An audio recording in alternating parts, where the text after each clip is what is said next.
কলকাতার বাইপাস সংলগ্ন ইমামি আর্ট গ্যালারিতে 3 দিন ব্যাপী একটি আর্ট ফেস্টিভ্যালের আয়োজন করা হয়েছে কেসিসির তরফে, যার নাম দেওয়া হয়েছে কাহন।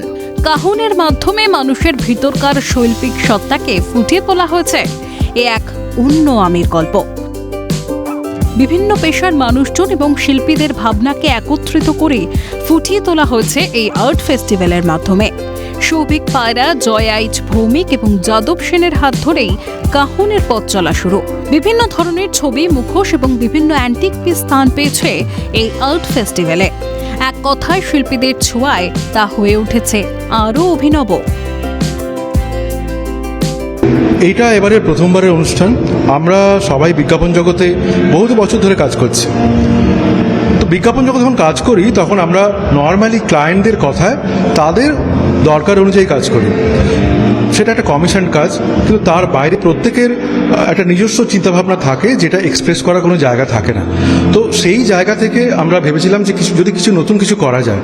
আর কলকাতা তো এতদিন অবধি ক্রিয়েটিভ জগতে যা যা কাজ হয়ে আসছে, হয়তো একটু একঘেয়ে লাগে আমাদের, যেহেতু আমরা অলওয়েজ ক্রিয়েটিভ জগৎ কাজ করে যাচ্ছি। তো সেখান থেকে মনে হচ্ছিল যে নতুন কিছু যদি করা যায়। সেখান থেকে আমরা বিজ্ঞাপন জগতের আর্ট ডিরেক্টর, কপিরাইটার, ফিল্মের যারা আর্ট ডিরেক্টর তারা আছেন, বিজ্ঞাপনে যারা কাজ করেন, মিউজিক ডিরেক্টর, সিঙ্গার তারা আছেন, ডক্টর আছেন, তো এদের ফটোগ্রাফাররা আছেন। তো সবাইকে নিয়ে এরা নন কমিশন কাজ করেছে এবং এখানে নানা রকমের এক একজন, কেউ পেন্টিং করেছে, কেউ ইনস্টলেশন পেন্টিং করেছে, বা ফটোগ্রাফাররাও যেভাবে ফটোগ্রাফি এক্সিবিশন হয় সেভাবে না করে ফটোগ্রাফি দিয়ে একটা ইনস্টলেশন করা হয়েছে। তো টোটালি নতুন রকমের একটা চেহারা দেওয়ার চেষ্টা করেছি। এটাই হচ্ছে কাহন। সো কাহন মানে গল্প, আর আমাদের গল্প হচ্ছে the other side of story tailors. মানে আমরা রোজ স্টোরি টেলিং করি, তার বাইরে যে গল্পটা বলি, তাই জন্য Kahon the other side of story tailors.